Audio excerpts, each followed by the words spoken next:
Welcome to the Deconstructionist Deep Dive. The podcast that doesn't just accept the story We break it. We examine the pieces. and expose the machinery inside. Let's dive in. Yeah. So our focus today, it's about cutting deep into one of the most, seductive narratives out there in the creative world. Maybe even toxic. Definitely, potentially toxic. We're deconstructing that really polished, super profitable story. From doodler to seven-figure artist, you've seen it everywhere. Yeah, you really have. And this deep dive feels absolutely necessary because, this specific story, this idea that basically any creative, if they're scrappy enough and buy the right system, can become a multimillionaire. It just dominates everything. Social media, the course marketplaces. It's the dream they're selling. Exactly. And that's the frame for this whole analysis, our core question.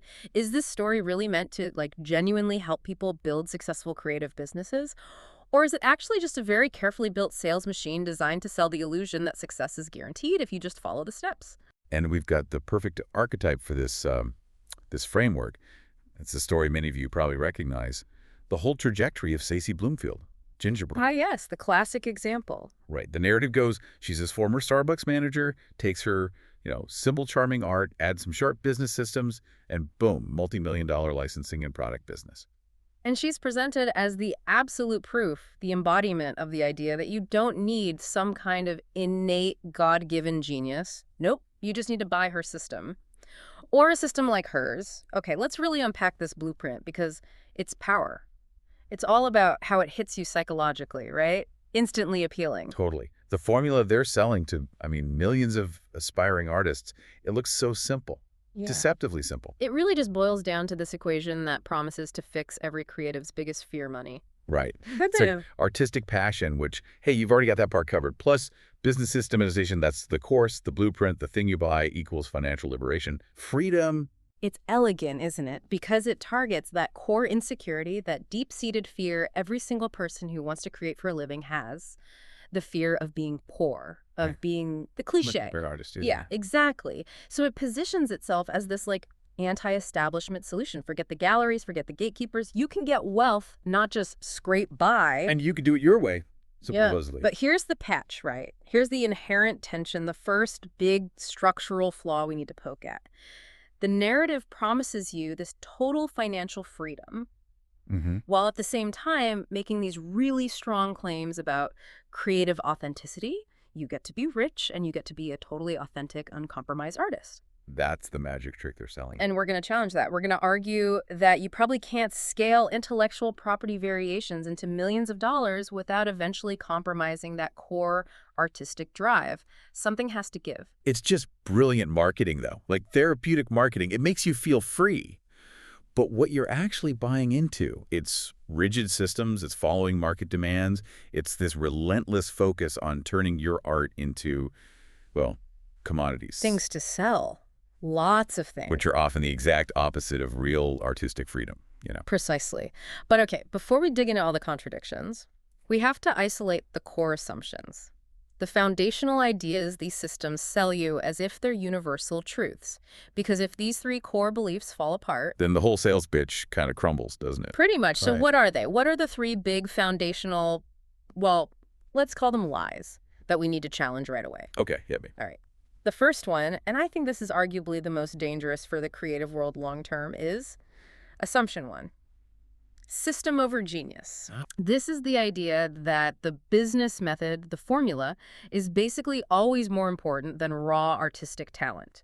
The system tells you, hey, don't worry if you're not the next Picasso. Just learn how to set up Etsy, run some Facebook ads, sell printables. Follow my checklist. Right. Follow the steps. Now, look, we're not saying business skills aren't crucial. Of course they are. Talent alone doesn't magically pay the bills. No, definitely not. But this narrative, it aggressively downplays the sheer amount of skill, the unique viewpoint, the aesthetic difference you actually need to stand out in today's ridiculously crowded digital marketplace. It gives you permission to start, which feels good, right? Right. But at the same time, it kind of breeds this marketplace filled with, what'd you call it, systemized mediocrity. I did.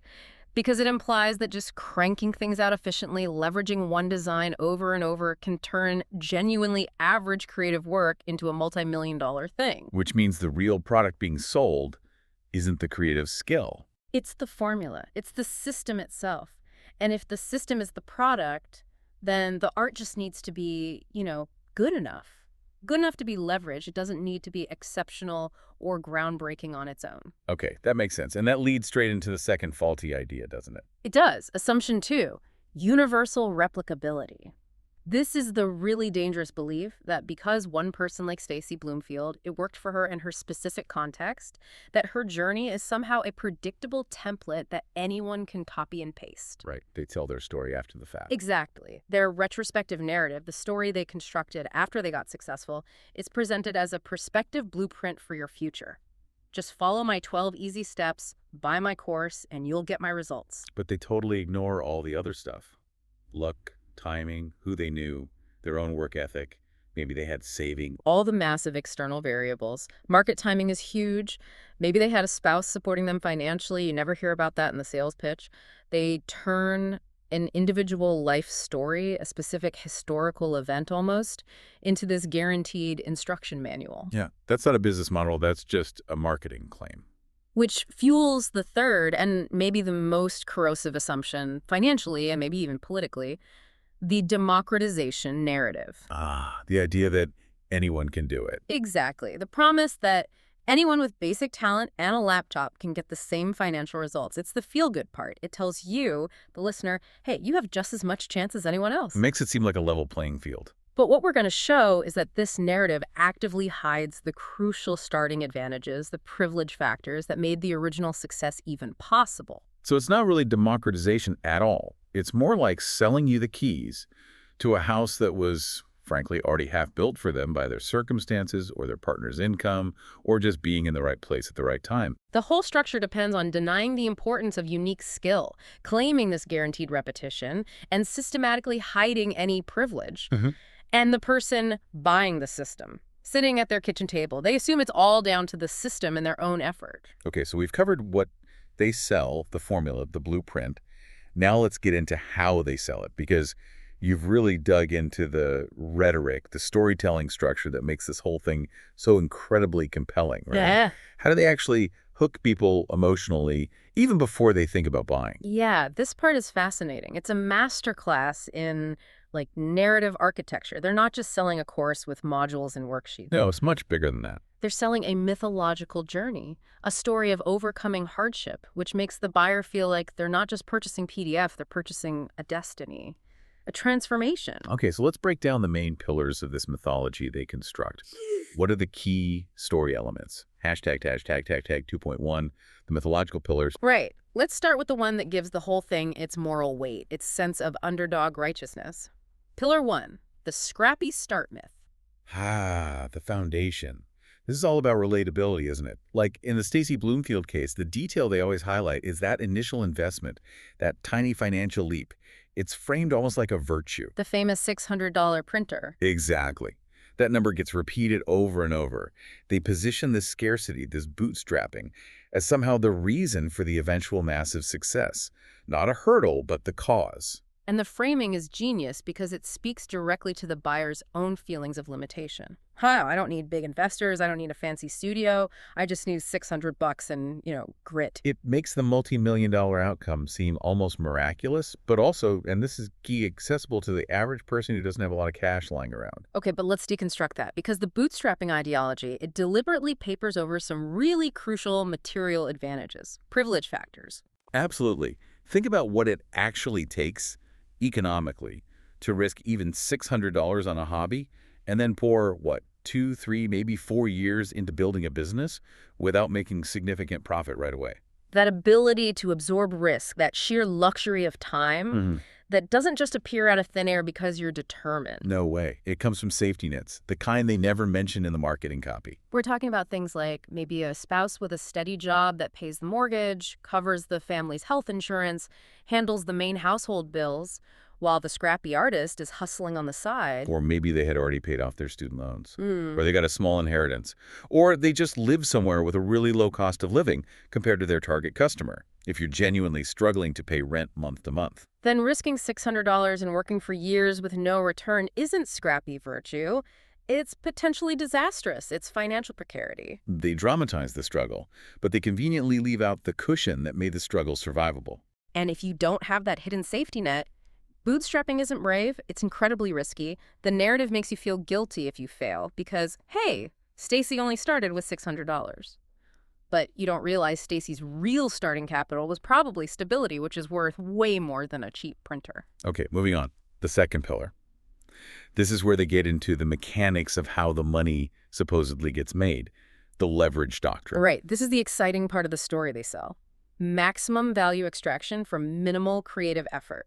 That's the promise, isn't it? The idea that one single design, once you create it, can somehow magically generate massive, almost passive income. They throw around figures like $250,000 revenue from one design. You see that kind of claim. And the mechanism is extreme, systematic commodification, turning that one piece of IP into as many products as possible. we actually traced the commodity chain they describe in the source material. And you see just how aggressive this commodification has to be to even approach those kinds of numbers. It starts with, okay, the original art, fine. But then it immediately becomes prints. Then it gets iterated into embroidery kits. Then the image gets licensed for fabric, which then becomes baby bedding, which then becomes key towels. And eventually, phone cases, mugs, whatever. It's an intellectual property assembly line. Its sole purpose is finding every single surface, every single price point where they can stick that one design. Maximum value extraction. Pure and simple. And here's where that core tension we talked about just explodes, right? Especially for the creative person buying the course. You have to look at the sheer intensity of commodification required for that kind of leverage. How can you honestly claim creative authenticity, like you're focused on self-expression and your unique vision? When your main thesis activity is boiling down your original art into the maximum number of easily reproducible, market-friendly, often low-cost things. Exactly. Authenticity implies something singular, maybe even driven by an internal need. Leverage demands modularity, repetition, constantly checking what the market wants. It feels like a direct contradiction. They're selling the creative equivalent of a factory production line. The spark of genius is just the first step in the manufacturing process. Okay, so pillar 3. This one feels very current, very digital age. The audience relationship gospel. Yeah, this is the strategy that makes you feel like you're not just building a customer list, you're building a warm, fuzzy, loyal community. They really push this idea of moving away from cold, traditional, mass market retail towards like a personal connection. Makes the whole buying process feel friendly, intimate, less like you're dealing with a big company, even if the numbers involved are huge. And look at the specific tactics they teach. They tell you to spend real time carefully crafting your ideal customer persona. Sometimes they even give it a cute, relatable name like that example, Charlotte Bloom. Right, the avatar. It's not just basic market research. It's about engineering this perfect, aspirational figure whose fears, struggles, and dreams you can then speak to directly and emotionally in your emails and social media posts. But then, and this is the kicker, that carefully manufactured intimacy gets immediately paired with some pretty aggressive sales tactics. Oh yeah. The sources talk about using direct messaging campaigns, DMs, linked to sudden scarcity, the classic FOMO fear of missing out. Specifically citing things like personalized, expiring coupon codes, 30% off, 40% off, but only for the next 24 hours. It's high-pressure sales 101. But it's wrapped up in this friendly, personal message that feels like, hey, this special discount is just for you, my friend, because you're part of my community. So you feel like you're not buying from some faceless online store. You're buying from your buddy who just hooked you up with a secret time-limited deal. It weaponizes that personal connection for sales conversion. It's smart, but manipulative. Hashtag 2.2. The emotional architecture. Okay, so those are the pillars holding up the story. But what about the foundation underneath, the emotional stuff? Why do artists who are often, let's be honest, pretty cynical about corporate stuff, not only buy into this rigid system, but sometimes become its biggest fans? That's the million-dollar question, isn't it? It's because the system speaks directly to their deepest anxieties and validates their biggest hopes, often using language that sounds almost therapeutic. Let's break that down. First, there's the permission-giving aspect. Yep. The whole story is framed to tackle creative imposter syndrome head-on. It explicitly gives the artist permission to want to be a business person, to want to make money. It validates that desire for financial security. It says, look, your work is valuable, it deserves to be paid well, and you don't need some gatekeeper, a gallery owner, a publisher, whoever, to tell you it's okay. And that's incredibly powerful psychologically, isn't it? It's like this huge release. It's basically therapeutic marketing. Yeah. Acknowledge the emotional pain point, the artist's internalized belief that they have to be poor before you sell them the technical solution. Sell them confidence first, then sell them the course. Exactly. Then you've got the relatable identity markers. In the specific case we looked at, the mompreneur narrative is absolutely key. By showing the entrepreneur juggling family life and this supposedly multi-million-dollar business, they create instant trust and relatability. The message is subtle but powerful. Hey, if someone managing kids and chaos can run a 7-figure operation from their kitchen table, then the barrier to entry must be pretty low. I'm relatable, I'm not threatening, I get it, and I'm successful, so trust my business advice. It makes it seem so much less daunting, right? It replaces that image of the slick, jargon-spouting business guru with someone who seems like they're just trying to make it all work, maybe folding laundry between designing bestsellers. Lowers the perceived barrier dramatically. And finally, maybe the most potent piece, the anti-establishment positioning. The rebellion narrative. Totally. It's this strategic framing of the whole thing as a rebellion. A rebellion against the starving artist trope, obviously, but also crucially against that deep-seated fear creatives have of being seen as a sellout. So the system isn't about selling out, it's about fighting back. Exactly. It frames itself as the ultimate act of rebellion. We're fighting the poverty mindset. We're fighting the galleries that take huge commissions. We're fighting corporate exploitation. So by buying this system, you're not just buying business lessons. You're joining a cause. A moral and financial revolution against the old art world. Your success isn't just capitalist gain, it's framed as a moral win. It's a brilliant package, emotionally. You get relatability, you get validation for your fears, and you get to feel morally righteous, all wrapped up in a system that's actually designed to maximize market extraction.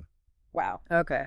We've laid out the narrative structure, the emotional hooks, it's compelling stuff. But now, it's time for the scalpel. Uh-oh. We need to pivot hard to the direct statistical, methodological critiques, the stuff that completely dismantles the narrative's core claim.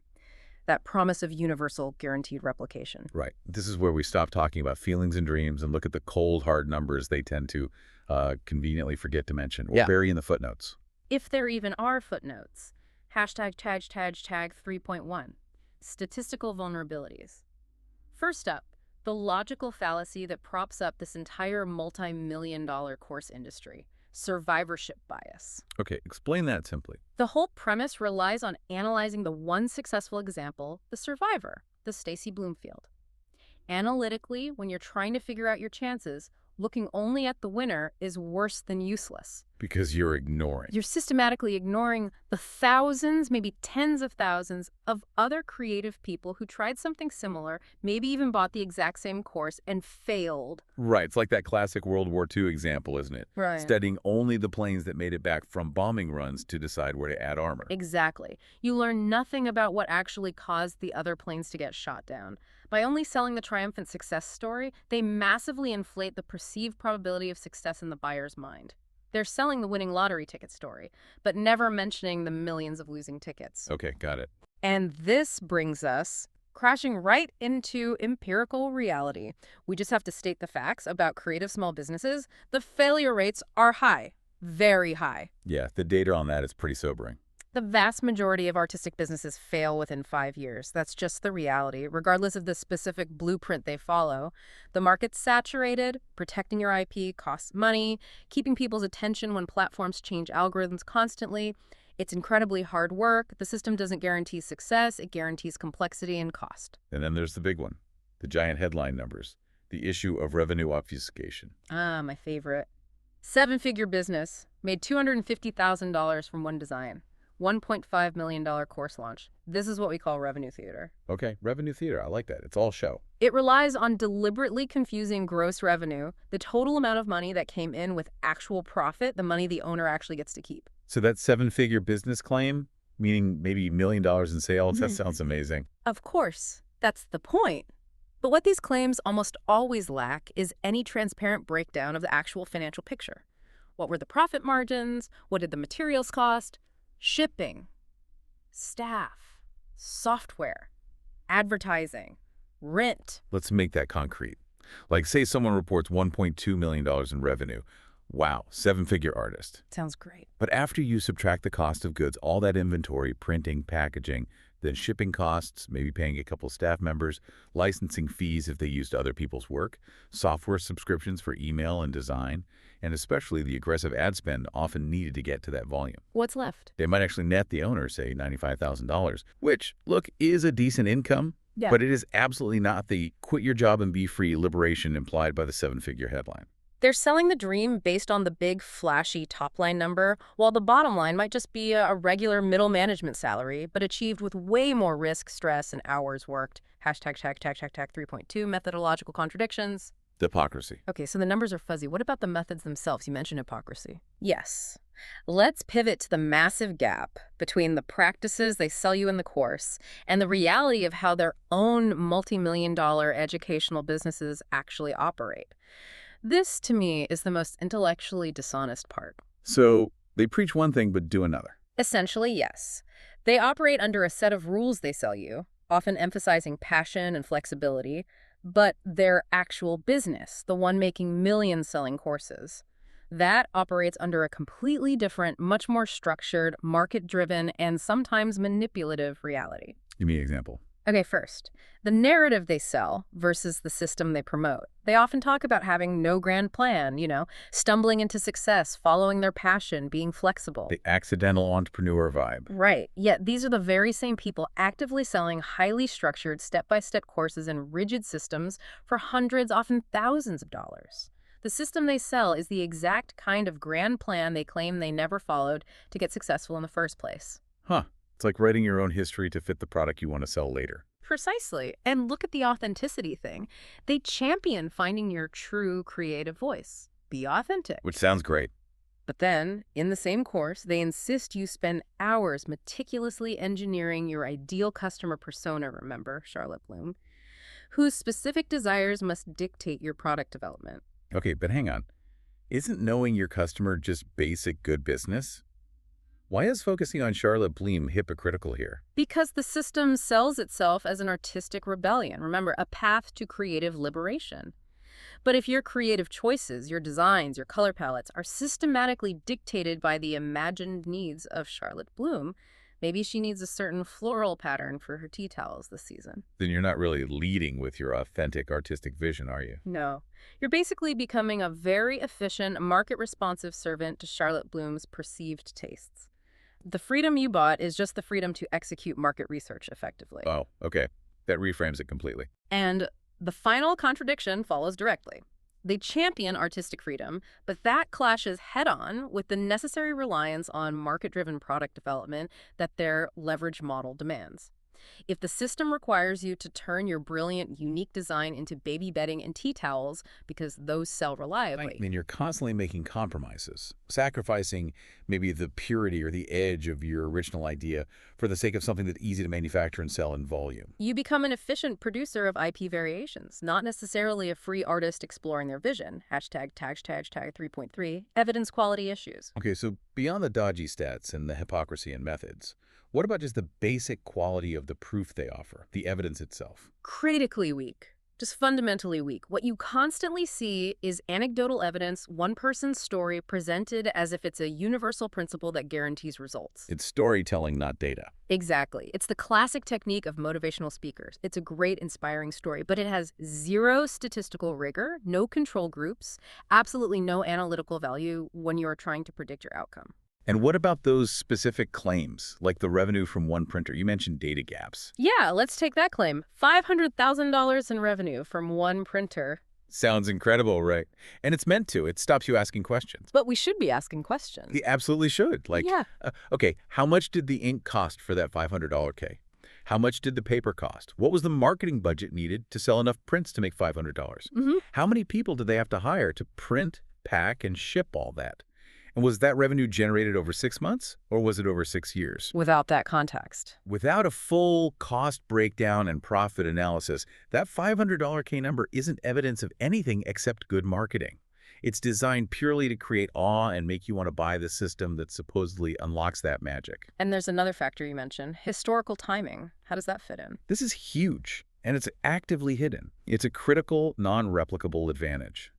Many of these well-known success stories, like the early Gingerbre model, were built on platforms like Etsy during its, let's call it, golden age, roughly 2010 to maybe 2015. Okay, what was different then? It was a completely different world. Much lower competition, genuine organic reach was possible. The algorithms actually seemed to help new artists get discovered. Their success was partly, maybe largely, due to hitting that specific market at the perfect moment of opportunity. So trying to use their 2012 Etsy strategy today. In 2024, on a platform that's hyper-saturated, where algorithms favor established sellers and those who spend big on ads, it's almost certainly a recipe for failure. The environment changed completely, but the blueprint they're selling often hasn't been updated to reflect that reality. Hashtag tech 3.4. Failed similar narratives. You know, what's really striking here is that this specific seven-figure artist story, it isn't actually new, is it? Yeah. It feels like just the latest, shiniest version of a promise that keeps getting made to creatives, and often, well, doesn't deliver. It's absolutely a recurring pattern. The same fundamental formula, follow my steps, unlock riches, just gets repackaged for the current platform or trend. We need to connect this system to earlier, structurally identical promises that also mostly failed to deliver widespread success. Okay, like what? What are the ancestors of this narrative? Well, think back to the Etsy gold rush. Roughly 2010, 2015, like we just discussed. Those early success stories, many of whom are the ones writing the books and selling the courses, now inspired thousands of hopeful makers to jump onto Etsy. Yeah, and what happened? Predictably, platform saturation. It quickly became much, much harder for anyone arriving later to get noticed. The winners wrote the blueprint based on their early experience, but by the time people bought the blueprint, the game had already changed. Replication became near impossible for the latecomers. Okay, what else? Then remember the huge surge during the pandemic era creative entrepreneurship boom? Oh yeah, everyone was told to monetize their hobbies during lockdown, start a side hustle. Exactly. And some people did well, temporarily.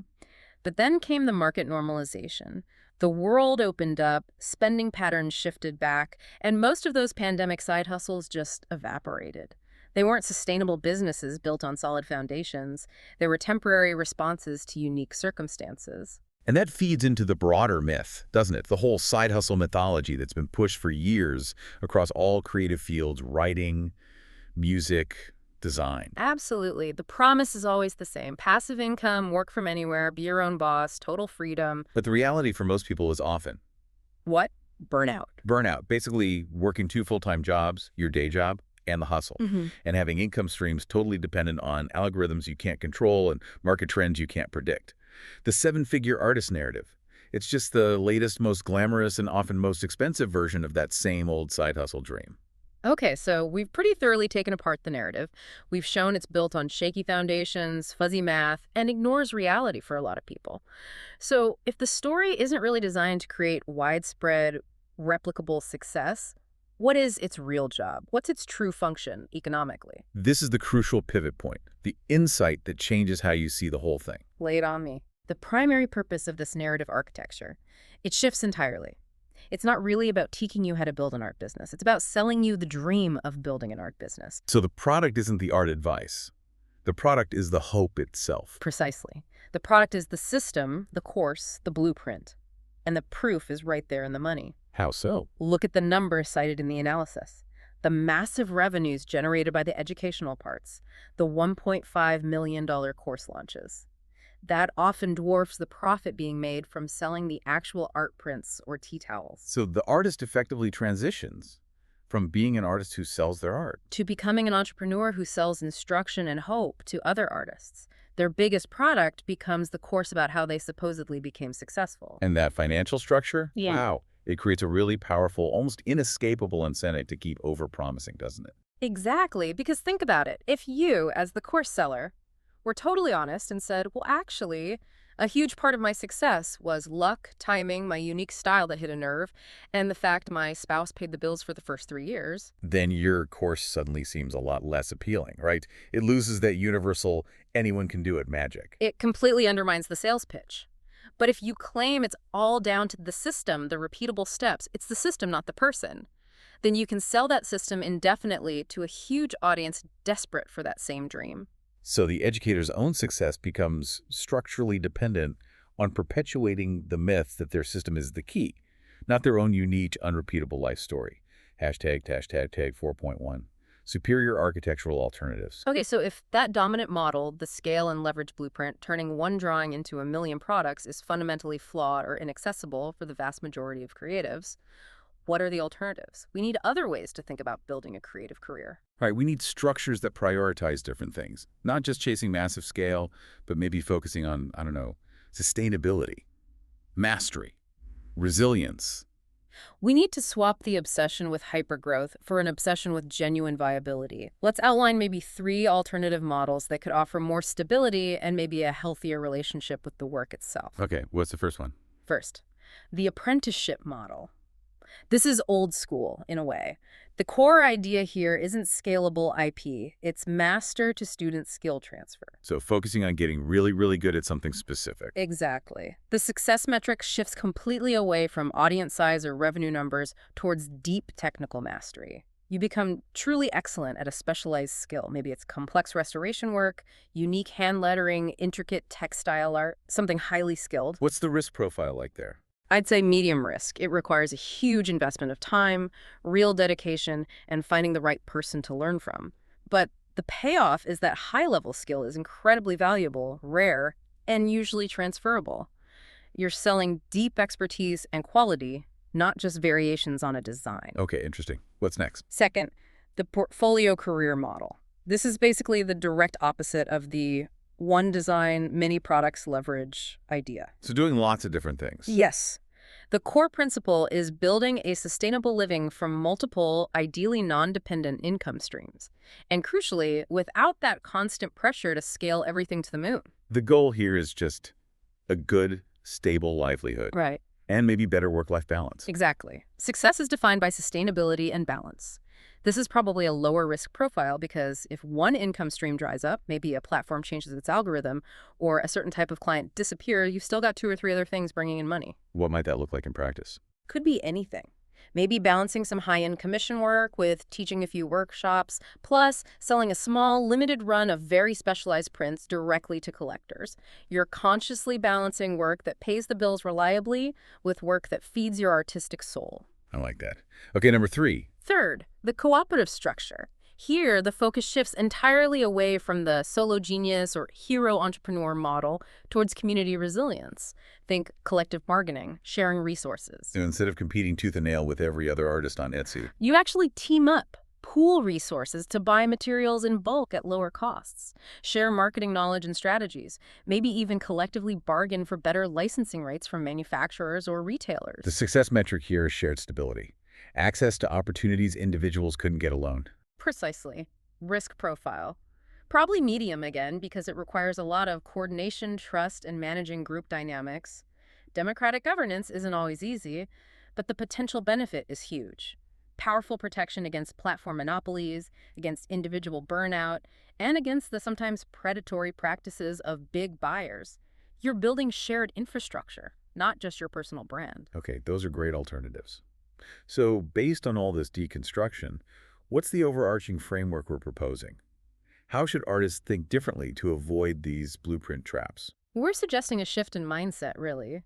Moving away from the idea of the artist as a machine following a rigid instruction manual. And towards something more organic. Exactly. We're calling it the creative ecosystem model. Think of it using a biome metaphor. Artists aren't isolated units. They're like interconnected species living within a specific business environment. So success isn't about being the biggest predator, the 7-figure shark. No. Success is defined differently. It's about finding a viable niche, your specific spot in the ecosystem where you can survive and actually thrive alongside others, working within the real constraints of your environment, your resources, your energy. That immediately changes the goal, doesn't it? Away from that impossible dream of endless scale and constant growth. Towards pursuing multiple viable niches. Your art business doesn't have to be some massive multi-million-dollar monster corporation. It just needs to be sustainable for you. It needs to fit the size, the complexity, the resources you actually have available, your lifestyle. It's about depth over breadth. Absolutely. Maybe you specialize in illustrations that only a handful of niche scientific journals need. Or you create textile art that only appeals to a very specific type of interior designer with high budgets. These niches might seem small from the outside. But the demand within them could be strong and the competition lower. Potentially, yes. And crucially, this ecosystem model puts a strong emphasis on indirect value recognition. Okay, what does that mean? It means recognizing that a lot of the value you create as a creative person doesn't show up immediately on a spreadsheet. It emerges over time. It's not instantly monetizable. Like building relationships or experimenting with new techniques just for yourself. Exactly. The relationships you build, the pure artistic experiments that help you find your unique voice, the community work you do, the free side projects that build your reputation and credibility, all these things are vital investments in your long-term viability, even if they don't directly lead to a $250,000 design this quarter. Whereas the blueprint system demands immediate, direct monetization. Leverage everything now. Right. The ecosystem model understands that value is often slow-growing, hidden, and comes from building integrity, skill, and connections over time, not just from cranking out transactions. Hashtag 4.3, the implementation framework. Okay, this ecosystem model sounds much healthier, but how does someone actually start using it? How do you draft that personalized plan and avoid falling back into the blueprint trap? We need some actionable steps. Okay, 4 key steps. Step 1, position assessment. You have to begin with a really honest, maybe even brutal, assessment of your actual skills combined with a cold, hard look at the market. Follow your passion for a second. For this step, yes, ask, what am I genuinely exceptional at? Not just okay at, but truly skilled in. And then, where does that specific skill overlap with a niche market that actually values it and is willing to pay for it? How do you do that visually? Like make a chart? Yeah, a simple chart could work. Column 1, list your top 5 actual technical skills. Column 2, list 5 real market needs or demands you observe. Column 3, critically identify the intersections. Where do your specific skills meet a specific need? This pushes you away from generic art for the masses where competition is insane and towards strategic specialization where your unique mix gives you some protection. Okay, step 1, assess skills and market intersection. What's step 2? Step 2, privilege factor acknowledgement. This is the direct antidote to the Scrappy Start myth. You must force yourself to recognize and name your own support systems, any lucky timing you've had, your local cost of living advantages, whatever safety nets you have. Don't pretend the safety net isn't there. Measure it. Define it. Exactly. If your partner's job provides your family's health insurance and stable housing, that's a massive financial asset. It's worth tens of thousands a year, and it dramatically lowers your personal risk compared to someone without that. If you live somewhere super cheap, quantify that advantage. Why is this step so important? Because it allows you to calculate your real personal risk tolerance, not the idealized fictional risk profile sold in the marketing, but your actual capacity to take chances. It grounds your planning in reality. Makes sense. Step 3. Step 3, strategic specialization. Here, we consciously replace the maximum leverage strategy 1 design, 100 products, with a deliberate focus on getting deeper, not wider, aiming to reduce burnout and genuinely increase mastery. So instead of trying to sell 1,000 okay things to everyone, you focus on selling maybe 50 truly exceptional, highly specific things to a smaller, more dedicated, potentially more affluent niche audience that deeply values what you uniquely do. The goal shifts from maximizing revenue per design to maximizing your reputation and mastery per hour invested. Quality over quantity. Okay, and the final step. Step 4, diversified resilience. This is your operational security plan. You need to consciously build multiple income streams that, crucially, don't all depend on the same platform, the same algorithm, or the same type of customer. Don't put all your eggs in the Etsy basket or the Instagram basket or the licensing basket. Precisely. And this requires balancing your time and energy. A good chunk of your work probably needs to be market responsive, the stuff that reliably pays the bills, but you must carve out protected time and capacity for pure artistic exploration and expression. Why is that protected time so important? Because that's where you develop your unique voice, where you experiment, where you prevent burnout, and where you build that long-term non-monetized value we talked about. As a rule of thumb, maybe aim to never have more than, say, 40% of your income dependent on any single platform or product category. Build diversification in from the start. Hashtags, tag 4.4. Final quantitative analysis gaps. Okay, this framework feels much more grounded. But before we wrap up, we need to hammer home those missing pieces of data, right? The questions that the blueprint sellers really don't want people asking. Absolutely. We have to keep highlighting the gaps because the lack of this data is what allows the seductive success narrative to persist unchallenged. We need to keep demanding answers. So what's the first missing piece? First, wanted transparent data on the average time to profitability for creative businesses trying these models. Not just the one outlier success story they trot out, but the average. If it typically takes artists 7 years just to break even on their initial investment. It completely changes the risk calculation for someone thinking of quitting their day job. Yeah. Fundamentally. Second, where is the comparative analysis of bootstrapped versus adequately capitalized creative businesses? You mean comparing people who start with the mythical $600 printer versus those who maybe start with $20,000 or $50,000 in savings or seed money? Exactly. If having adequate capital significantly increases your odds of survival and success, which common sense suggests it would, then the whole bootstrapping is best narrative isn't just a virtue story, it's potentially harmful advice promoting deliberate undercapitalization. We need the data comparing those two paths head to head. Okay, third gap. We desperately need long-term sustainability metrics, data that goes beyond the flashy initial revenue spikes they love to advertise. How many of these supposed seven-figure businesses are still operating at that level 3, 5, 7 years later? Especially those who didn't pivot their main business into selling courses about their success. We need to know the failure rate even among the initial survivors who stuck with selling the actual art or products. Precisely. What's their long-term viability? And finally, the biggest methodological red flag of all, the consistent, glaring absence of control groups or any reporting on failed case studies in the promotion of these systems. If the system really worked reliably, wouldn't they be shouting their success rates from the rooftops? Of course. They'd proudly display stats like 85% of students who completed our course achieved X financial goal within Y timeframe, using aggregate data from hundreds of students. Instead, what do we get? 1 or 2 glowing testimonials from the outliers. Their systematic refusal to share the full aggregate data set is basically proof that the data likely doesn't support their claims of universal replicability. And that's our deep dive for this week. You know, it feels like true empowerment doesn't come from grabbing onto someone else's prepackaged blueprint that claims to work for everyone. No, definitely not. It comes from doing that hard work of assessing your own unique place in the ecosystem, acknowledging your real situation, and then drafting a personalized plan based on that reality. Remember, the most dangerous illusion is the one you don't know you're in. But now you know. So here's our question for you. So we've torn apart the overnight success artist narrative. Now the real question is, what is the one creative dream you've been sold that you're finally ready to put on the chopping block? Let us know in the comments. Question the narrative. Deconstruct the dogma. See the system. We'll see you next time. Stay skeptical. Thank you for joining us.